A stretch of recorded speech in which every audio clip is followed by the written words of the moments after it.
Welcome, everyone, to Zoom into Books this afternoon. We have multi-award-winning author Eliot Parker with us today, and he's going to be talking about his brand new novel, A Final Call. Eliot, welcome to Zoom into Books. Hi, Kathy. Thanks so much for having me. Delighted to be here. Well, it's our pleasure. Eliot has written 6 novels, and you've been very prolific. You've also written some nonfiction, I do believe, and you are an instructor in Georgia. No, Georgia. Ole Miss, Mississippi. Yeah, Ole Miss. Close enough. Okay. Well, we want to welcome the viewers on Facebook. If you have questions for Eliot, please type them in the comment section, and we'll make sure he gets to those. And if you would like to, I'll be posting all the links for Eliot in his bio in the Facebook comments. And this video will also be on our YouTube channel in the coming weeks. So Eliot, why don't we start off by you telling us a little bit about yourself and your books, and then we'll get into A Final Call. Sure. Thanks, Kathy, again for having me, and delighted to be on Zoom into Books, and appreciate the opportunity and what you all are doing for all authors to give us a chance to talk about ourselves a little bit and talk about our works and what we're up to as writers. I'm from Charleston, West Virginia originally. I was a journalism major as an undergraduate student, so I sort of fell into writing kind of accidentally. I went to Marshall University as an undergraduate student and majored in journalism.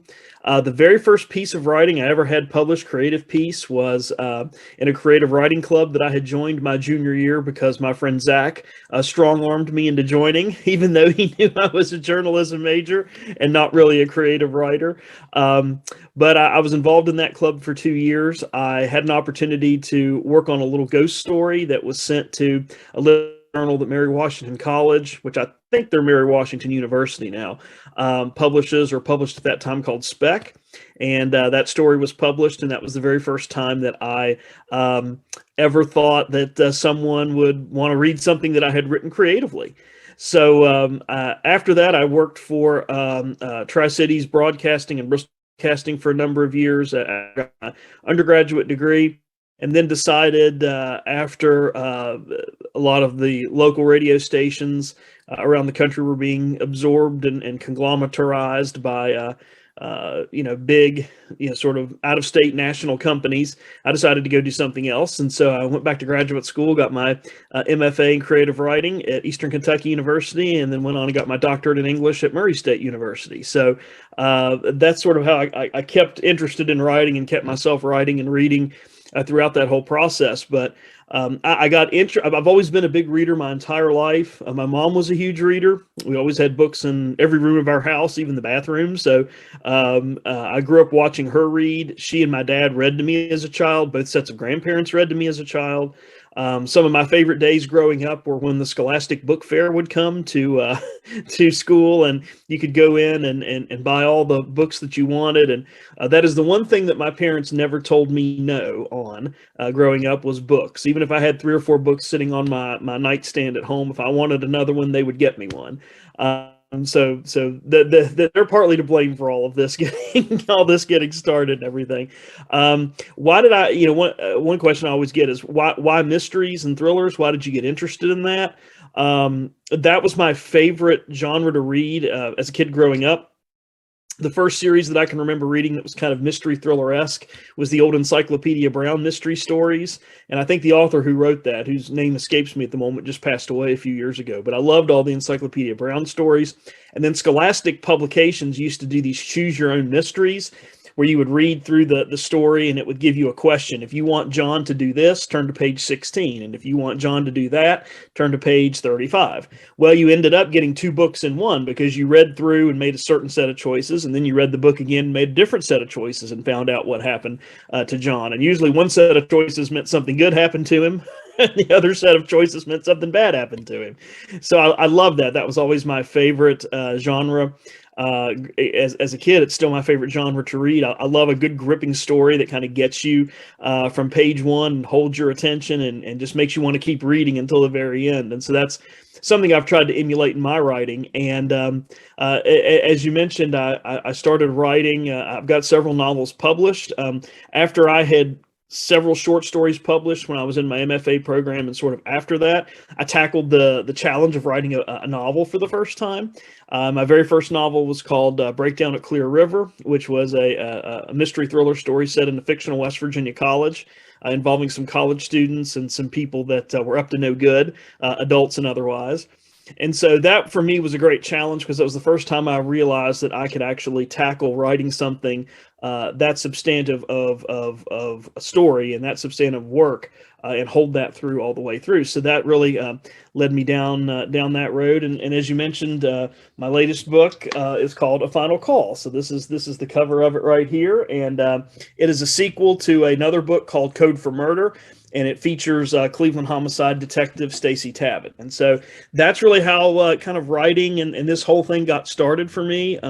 It's a great deal of fun. I enjoy doing it. I've always told myself when it stops being fun and I stop enjoying it, that's when I'm going to quit, because writing and being a writer is sort of a lonely, solitary experience, and you spend a lot of time alone and a lot of time in your own head and your own thoughts. And so when it stops being fun, that's when I'll quit doing it. But right now I'm having a blast and enjoying really every minute of it. That's great. I know that a lot of authors have different approaches to writing sequels. And Eliot has done a workshop for us on Zoom into Books, I believe last year, on subject matter and character development. So tell us how you came up with your main character for A Final Call, and how it is to write a series. Yeah, it's really interesting to write a series. It's a lot of fun in many ways, Kathy, because you get a chance to spend multiple books or multiple storylines with that same set of characters you've created in the first book. But it's also challenging, because you want to make sure that this cluster of characters that are carrying over from book to book, in this case from Code to Murder to A Final Call, you want to make sure that they have, sort of core characteristics and core personality traits and core beliefs that readers can latch on to and readers can expect, particularly if they've read all the books in the series. But you also want them to be different. You want them to learn and to grow. You don't want, in my case, Stacy Tavitt, my protagonist for A Final Call, I don't want her to be the very same character at the end of A Final Call that she was at the beginning of Code for Murder, which is the first book in the series. She has some core traits and personality characteristics, and does certain things and doesn't do certain things that are consistent through both of those books, but you want her to grow and evolve and change as a character. So that's where it can be challenging, is making sure that they grow and that they become more of a round character as you carry them through the series. In terms of Stacy herself, I'd been interested in writing a story from a female protagonist's perspective. I've had female characters in my other books, but this is the first time where the lead protagonist was a female. And so that was a great challenge for me to kind of get inside a female's mind. One of the ways I did that for establishing her is to talk to some women who work in law enforcement, both as police officers, as medical examiners, as detectives, both in some small police departments and large police departments. And I won't mention any of their names because I promised I wouldn't if they let me talk to them. But I based Stacy on a lot of what they told me, what their job was like. What is it like working in a profession that is still pretty much dominated by men? There are a lot of women in law enforcement that work every day and work in front of the scenes and behind the scenes on criminal investigations, but it's still a profession dominated, mostly by men. So what's that like? What's that like working in sort of that male-centric career? One of the things I learned in talking to some of them is that they tend, the women involved in law enforcement tend to get much more emotionally attached to the cases and the crimes and the victims and the families that they're dealing with, maybe more so than their male colleagues. I talked to one a female homicide detective who told me that she hasn't slept more than 4 hours in 20 years. because, when she goes to bed at night, all she does is think about, the victim and the families and the circumstances of the case she's working on. And if she's not working on a case, she's thinking about a case that she had a year or two ago, or she thinks about that neighborhood she drove through where she was investigating a crime that happened at that particular house or whatever it may be. And so I learned that through the process is that, women in law enforcement typically have a more emotional attachment to what they're working on. And so I built some of that into Stacy's character in A Final Call. She has carries a lot of I don't want to say emotional baggage, but a lot of the emotional trauma with her as she's investigating these cases and interacting with victim families and suspects and all of that. And so I tried to make her seem as real as possible, even though anytime you're writing fiction that you do have to suspend your belief, and you ask readers at certain points to suspend their belief a little bit, which is good, which makes it fiction. But I wanted her to seem like someone who would be working in law enforcement in your community. If you ran into a Stacy-like person in your community, your city, your town, your state, and she was working as a detective, that she would resemble some of those same people you would talk to. So I always try to get as much authenticity into the story as I can. And I think that's really true with characters. So I had to do a lot of research to kind of get inside that female perspective and think about how she would act and interact and react and say certain things at certain circumstances. So it was a lot of fun. It was a great challenge. Well, besides the difficulty of writing it from a female perspective, you've also got to do the research. So your scenes, your crime scenes are realistic. And another thing about writing sequels is you want somebody to be able to pick up the second book that's not read the first book and it's a good read on its own, and then they say, oh, I want all the other Stacy Tavitt books. Exactly. So tell us about the research. I know that you spent a lot of time with police friends and investigating. Tell us about some of that activity. Sure. And you're absolutely right about that. I typically am that reader that picks up a book and reads it, and I realize, oh, I'm 4 books into this series. Now I got to go back and read all the 4 previous books, so I figure out how we got to book 4, to book 5. But Kathy, the research part, the more I write, has become some of my favorite parts of it. When I was a student in school, excuse me, and I was a student in graduate school, research was not always my favorite thing. I could do it, and I had to do it. But I've been really impressed and pleased with so many people in law enforcement, not just police officers, but everybody involved in law enforcement and criminal investigation that have taken their time to talk to me when I'm working on a story, or I'm working on a plot point or a plot line. And I found that most people in law enforcement, I talked to for another book series that I do, my Ronan McCullough series. There's a book called A Knife's Edge where blood diagnostics and blood testing is heavily involved in the storyline. And so I had a chance to talk to a doctor who was a hematologist, which is basically a doctor that studies, the blood and blood disorders, cancers, and that kind of thing. So I've talked to medical examiners, I've talked to coroners, I've talked to all kinds of so many fascinating people. But what I'm so interested in, Kathy, in that regard, is that they are so open and honest to tell you about what they do, why they do it, some of the challenges and issues they have with their profession. Particularly if you're just genuinely asking them questions, you're not. You're not trying to do some kind of a media profile of them, or you're not going to put something up on social media based on you're just having a conversation. But they love to talk about what they do, and especially when you're genuinely interested. And so my approach to research is, if I'm working on something, I need to talk to somebody. Well, then I just find somebody that I know, or I find someone, a friend of a friend, and just ask and just say, hey, I'm Eliot Parker. I'm a writer. I'm a fiction writer. I'm working on a book about such and such and this and so, and I just wanted to know, could I have 30 minutes of your time to ask you a few questions tied to my book, but then ask you some more questions as well. And I'm real respectful of that. If I tell them, can I have 30 minutes, I make sure it's 30 minutes, not a second more, a second less, because they're busy. They have other things to do. but I've just been amazed at not just how I get my questions answered through the research, but how much other information I get just through the conversation. And I end up asking a lot of follow-up questions that weren't on my original list. But I've been so fortunate that folks have been so willing and kind to give me that information. And they're very honest about it and been very forthright and forthcoming. And so a lot of that works its way into the stories as well. And I never identify in my acknowledgments page particular people I've spoken with specifically. I might recognize an organization or a department in general, but I never reveal the people that I'm talking to, because these people are still working in law enforcement. It could be that someone reads the book who maybe that detective or that investigator arrested a member of their family or something like that, and they find out. There's just so many things that could happen. So I never identify them by name, but it's great fun. Last fall, I had a chance to ride around with. I live in Oxford, Mississippi. I teach at Ole Miss now.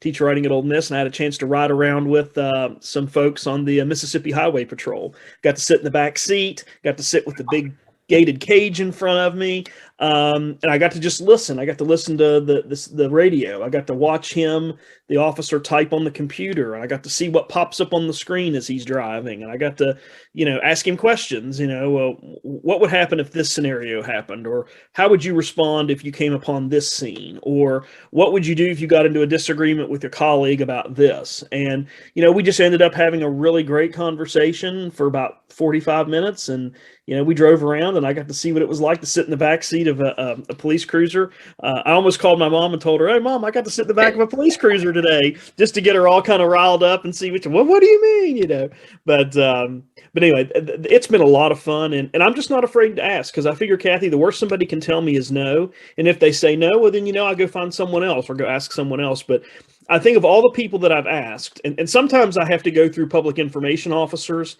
if the department is big enough. Like the Mississippi Highway Patrol is a pretty big operation, and they have a public information officer. If you want to speak to an officer, you have to go through this person, and then they will grant you request. They do background check on you. They grant your request. They match you up with someone who's willing to speak with you and all of that.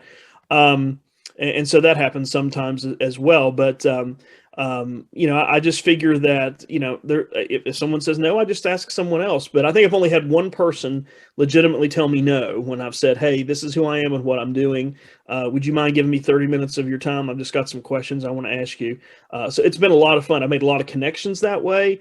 I've been able to go to a lot of police departments and have book signings over the years for those folks, particularly if those departments, somebody in that department was involved in me.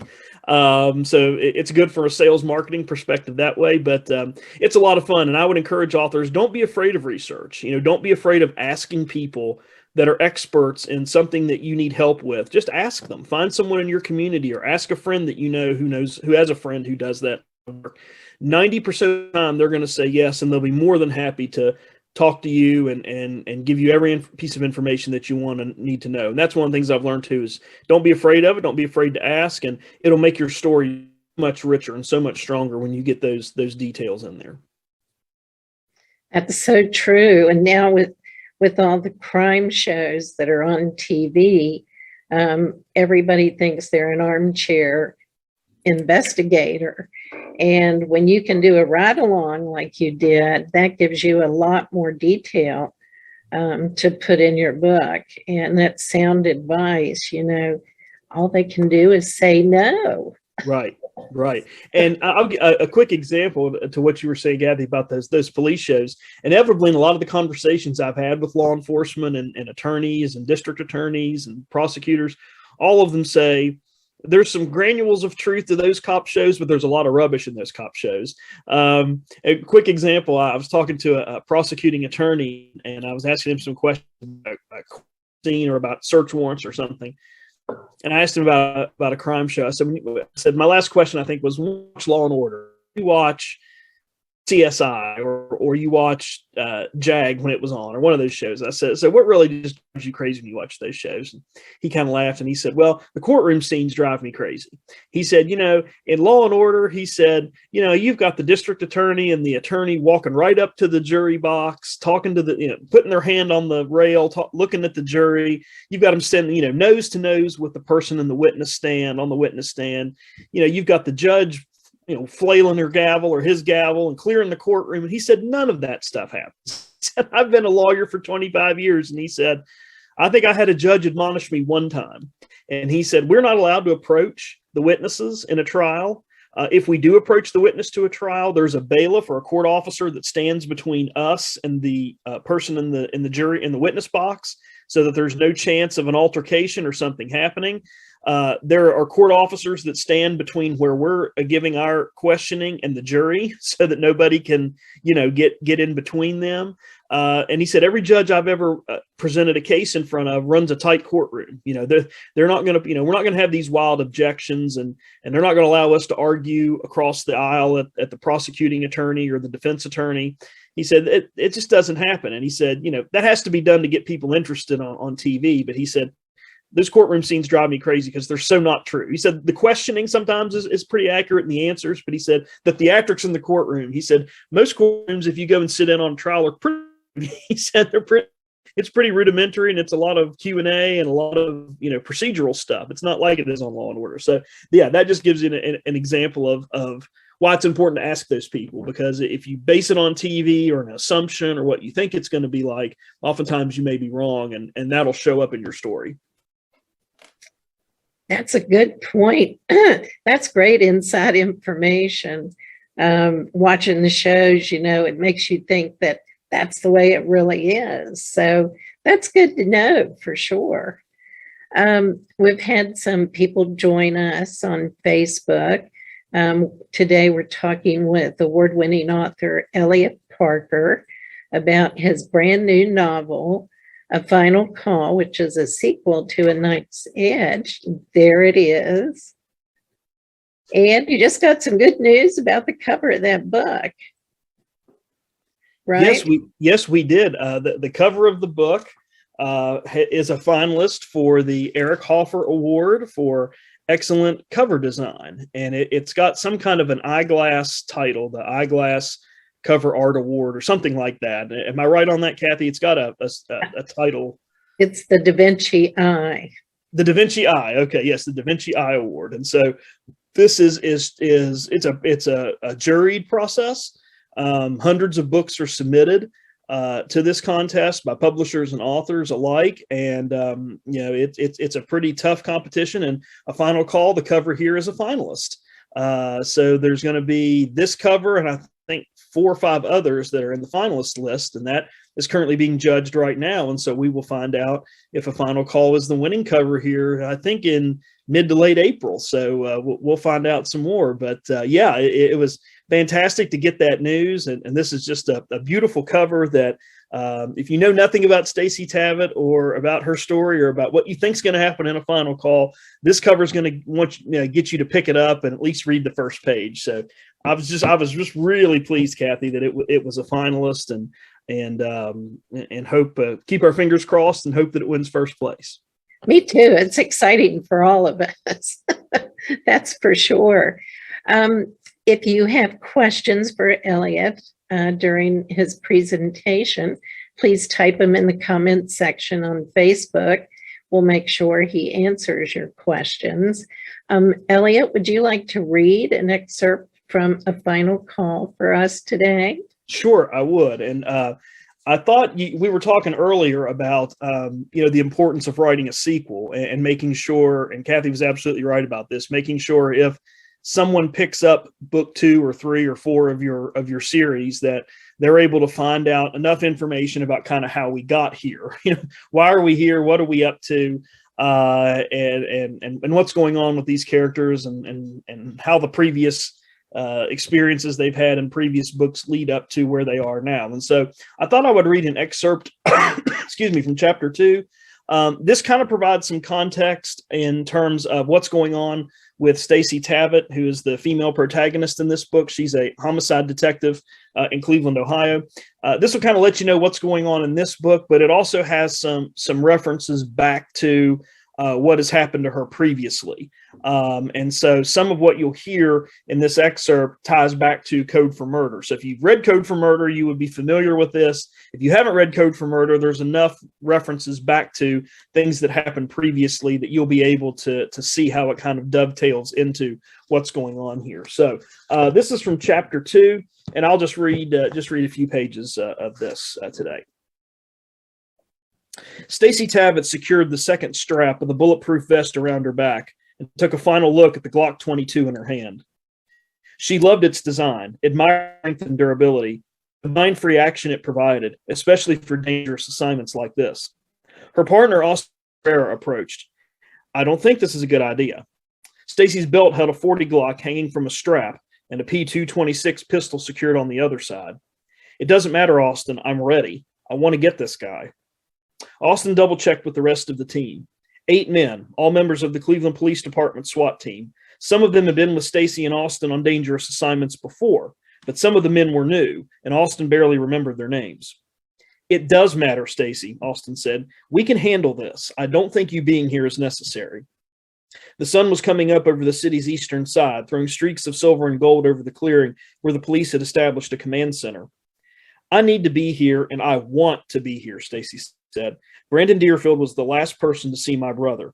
He and Chance were the only ones in that cruiser that got T-boned by that truck. Austin sighed.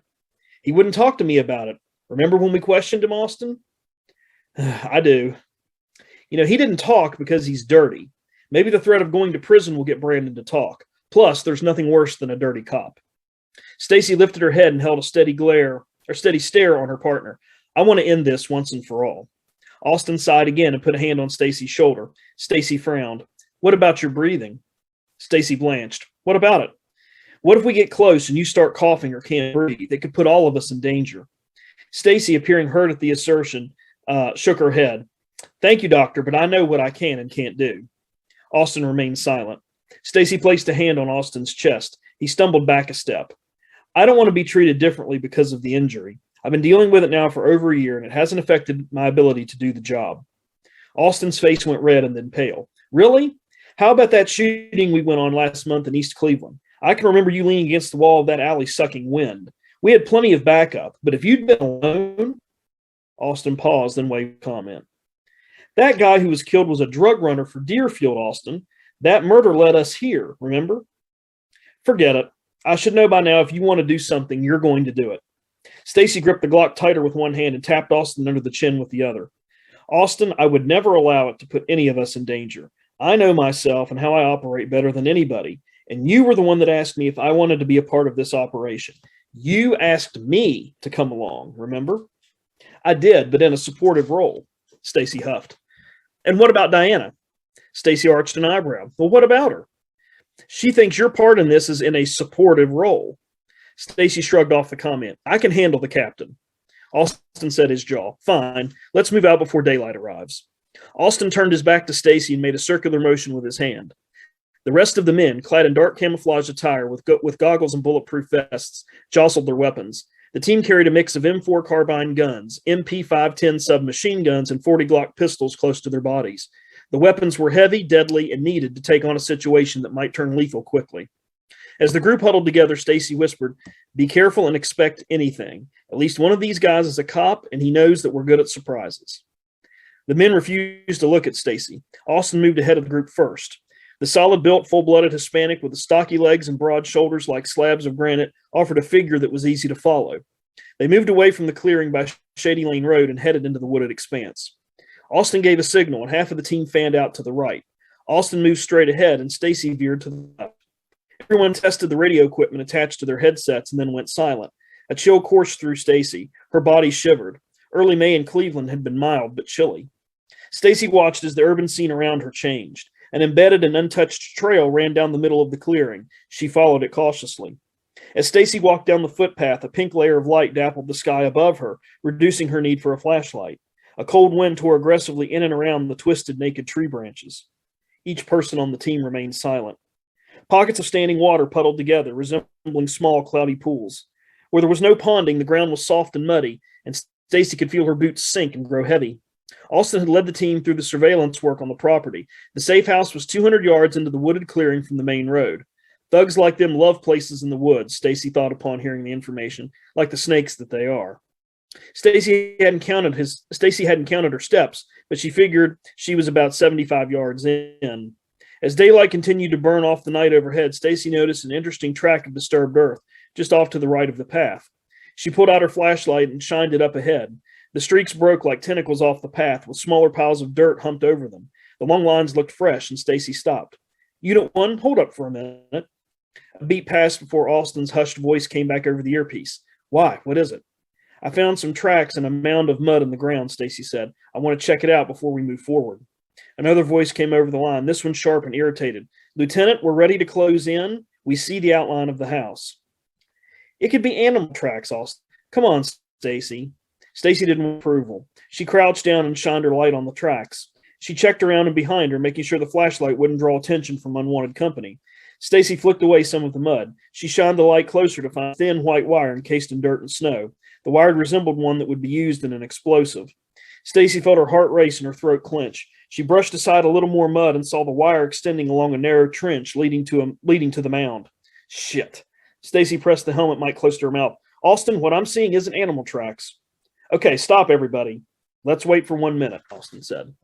Stacy tried to speak, but she was cut off. This time, the tone that came across the earpiece was rushed and panicked. Shots fired! Shots fired! The voice hollered, and Stacy could hear the pop of sprayed bullets through the earpiece and in the open space. The communication went silent for a moment before Stacy broke in. Austin, call those guys back. Before anything else was said, a large explosion rocked the clearing. As the earth shook beneath her feet, Stacy dropped to her stomach, to the right side of the wooded clearing, illuminated in deep hues of orange and red, and thick gray smoke billowed into the skies. A veil of darkness now shaded the once pale pink sky. Smoke poured up, and thin, bright orange flames snaked their way between rows of trees. Christ. Stacy made a fist and pounded it on the ground. A strained voice croaked from Unit 1. Man down, taking fire, smoke and flames. So I'll just stop right there. And just kind of leave it at that on a little bit of a cliffhanger. That's good. That's good. I know we hooked a lot of people with that. Good job. Thank you. It's a riveting book. Absolutely riveting.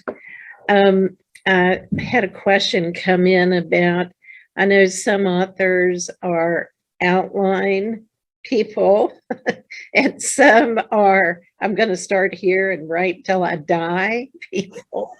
So tell us about your methods, your writing methods, and what you might recommend to first-time authors. Yeah, that's a great question. I would say the first thing I'll say, maybe the most important thing I'll say about that question and that topic is you have to find what works for you. What works for one author or a group of authors may not be what works for you. So what I have found that for me, I'm not what they call a plotter, and I'm not necessarily a total pantser. And a pantser is one of those people that just sits down at the computer, types or sits down with their notebook paper and just writes off the seat of their pants, and whatever happens, happens. I can't be that free flowing, but I'm also not a plotter in the fact that, there are some authors that do these really detailed outlines. And I'll give you a quick example. James Patterson, for example, if you've read any of his books, he does these extremely detailed 12, 13, 15-page outlines to the point where he knows in chapter 13 the color shirt that the character is going to wear. Or he knows in chapter 19 or 20 what these two characters are going to be drinking when they have a conversation. Is it going to be coffee or soda or something else? To me, that's too relative, because then I feel like I'm so wedded to that outline that if I don't check off every Roman numeral 1, every capital letter A, every small number A, every small letter A, every small number, then I'm not adhering to what I've set out to do. So basically, how I do it is sort of a little bit of a combination of the two. And is I have one of those large Post-it note boards, and it's nailed to my wall, or I would have brought it and showed it to everybody. But it's just a poster board that I have in my office, and I use Post-it notes.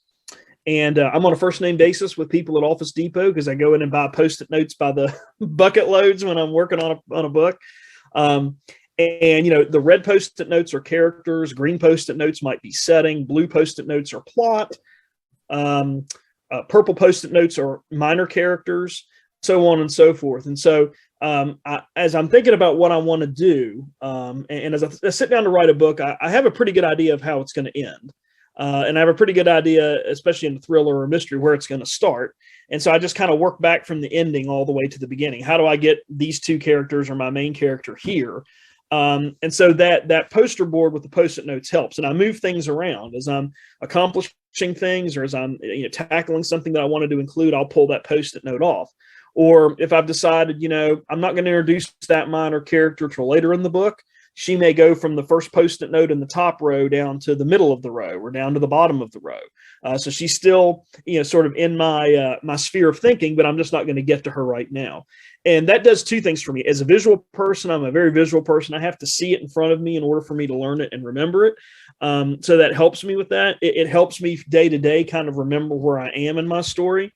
But it also is a nice little trick for yourself, because you can see from day to day, and you have these days as a writer, no matter, how you do it or how you write or how often you write or whenever, you have these days where you think, boy, I was in the office for 2 hours yesterday and I really didn't get anything done. And when you walk in to go sit down and write again, and then you look up at that Post-it board or that Post-it note board and you think, oh, well, you know what? I actually did accomplish quite a bit yesterday.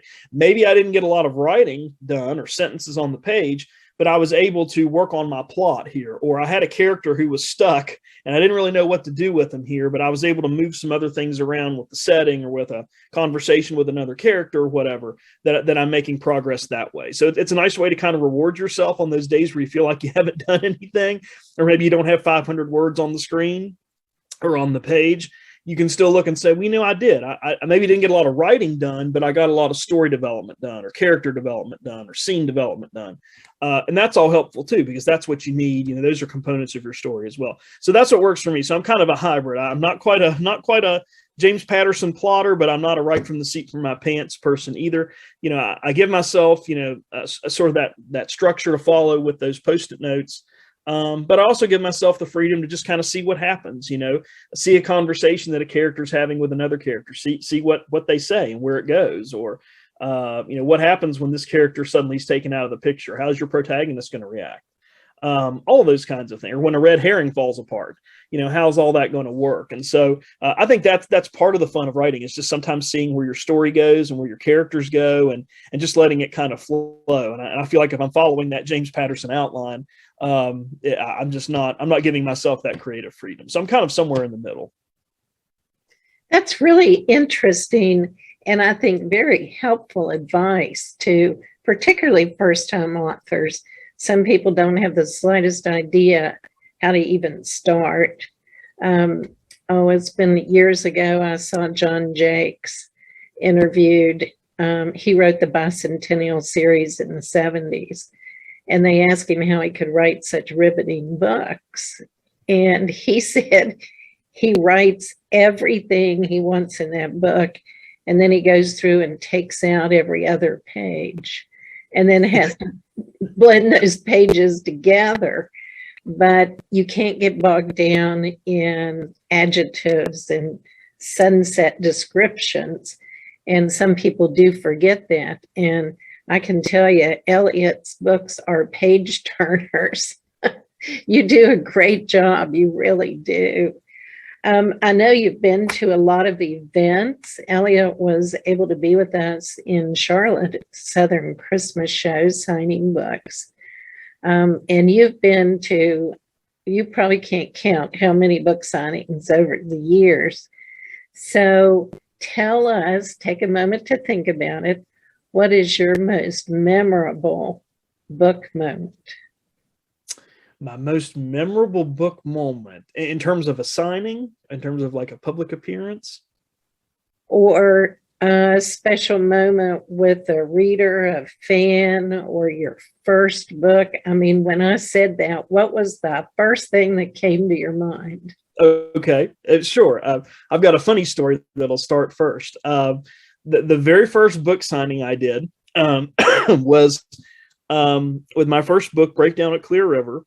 And this would have been in 2011, maybe 2010, 2011. I'd never done a book signing.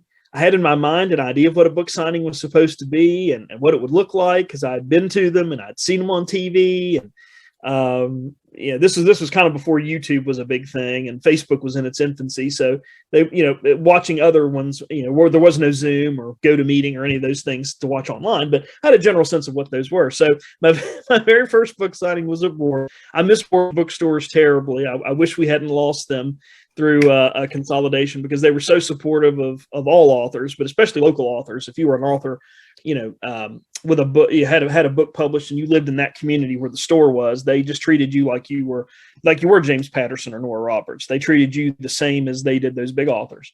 But anyway, so I went to this book signing. It was an evening book signing, 5 to 7 or 6 to 8. And I sat there for 2 hours and I talked to one person. One person came up to the table, and he came up to the table and he took the book and went and sat down. They had some chairs set up for people that wanted to visit or whatever. He came and sat down.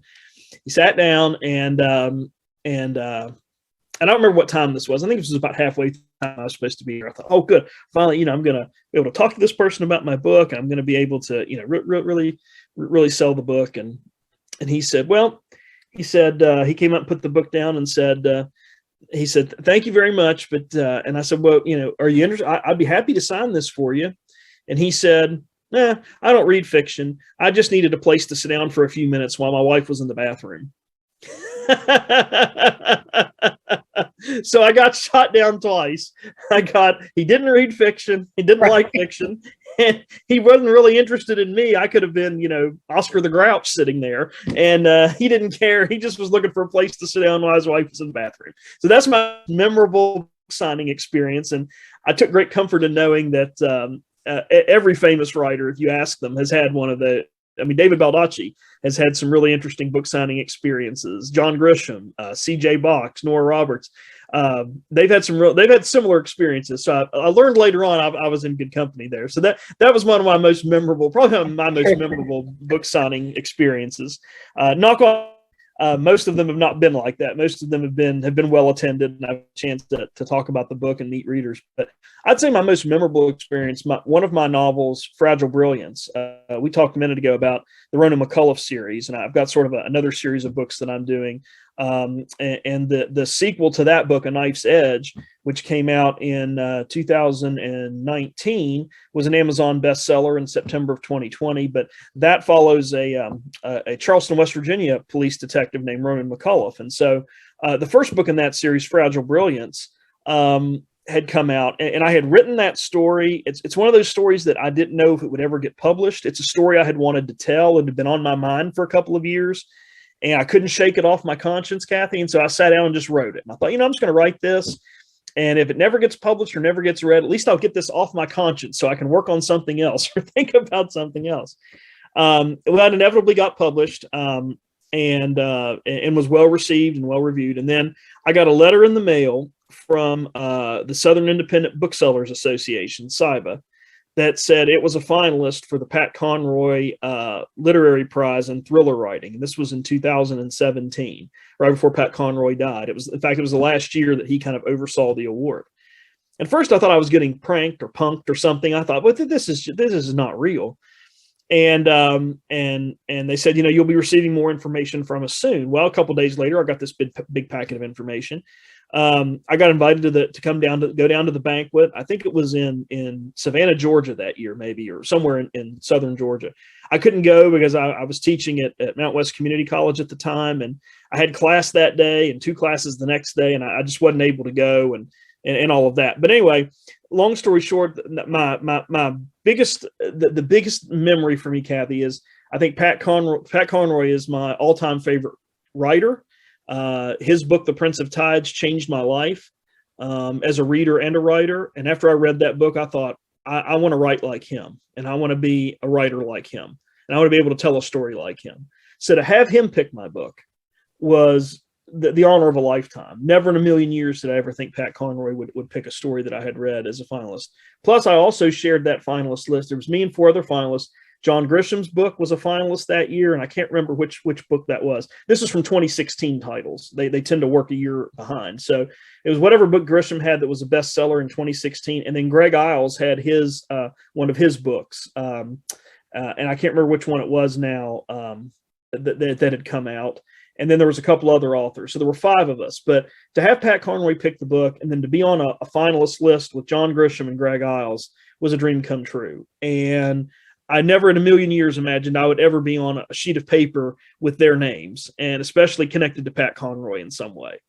And unfortunately, he died, I think, the next year, the year after that, from pancreatic cancer. And I never got a chance to meet him or thank him for picking my book. But that was just a tremendous honor. I think if I never publish anything else, or if I never write another word, that honor to be chosen, to have your book chosen by him, and to be on a list with guys like John Grisham and Greg Iles, to be kind of in the same breath of them, was just truly remarkable. And it's a moment I'll never forget. That's mighty impressive. And you're right, that's good company. Congratulations. That is a huge deal. Fantastic. We're almost out of time here today. Before we end, Eliot, I'd like for you to tell people you have a podcast. And how about telling people about that and how they can listen to your podcast? Sure. And thanks for asking about that, Kathy. Yeah, my podcast is called Now Appalachia. It's a 30-minute podcast interview series where we interview authors and publishers with connections to Appalachia. And those connections can be either they're from Appalachia, they've lived and or worked and or taught in Appalachia, their stories are set in Appalachia, or they have some connection in some way to Appalachia. So we interview authors and publishers with those connections. And you can find it really anywhere that you like to listen to podcasts. It's on SoundCloud and Podbean and Spotify and iTunes.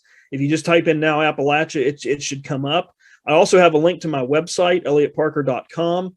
If you go to the website and click on Now Appalachia, there's a link that'll take you to the Facebook page. The Facebook page I run myself, which has all the episodes that we've done. We're on our 4th year now of interviews. And so the Facebook page is what will what links to my website link when you click that, and that'll take you there, and you can go back and scroll through and see all the episodes that we've done all the way back to season 1. Nick White was my very first guest, a terrific novelist and short story writer. And but yeah, that's where you can check it out. You can, if you listen to it on Podbean, Spotify, SoundCloud, iTunes, wherever, and you like what you hear, or you have a question or comment, please leave those questions and comments on those podcast feedback blank back fields. Those do come to it all to the Authors on Global Radio Network, which is a network that sponsors and sort of hosts and distributes the podcast. And I'm pleased to say, Kathy, that we started doing this 4 years ago, and we did it just kind of as a trial balloon to see if anybody would be interested in listening to Appalachian podcasts about Appalachian writers and publishers. And since the show debuted 4 years ago, it's either been the number 1 or number 2 most listened to podcast on the network. We've had people from 15 different countries all around the world listening and sending in comments and questions and feedback. So it's remarkable to think that people want to listen. But we do it to put a spotlight on the great writing and the great work that's coming out of Appalachia. We fight a lot of stereotypes as Appalachians. And some of them are true and deserved, but some of them aren't. A lot of them aren't. And so this podcast spotlights and profiles the great work that is coming out of Appalachia. And you look at any of the bestseller lists, you look at any of the awards lists, and you're going to find a handful, if not more, of those are people with connections to Appalachia. And so the podcast kind of shines a spotlight on that and allows authors a chance to talk about themselves, but allows the country and really the world to kind of see what a unique and special place we are, but what a talented, rich place we are, especially when it comes to literary arts. And so if folks would like to check it out and listen, I'd love for you to, and love for you to give me some feedback on what you hear. If you're someone we need to interview that we haven't interviewed, please let me know that too. Oh, that's great. And you're right, there's a lot of talent coming out of Appalachia, that's for sure. For those of you who have joined us, Eliot Parker will be with Headline Books at the American Library Association Conference in Washington, D.C., the end of June. We're looking forward to that.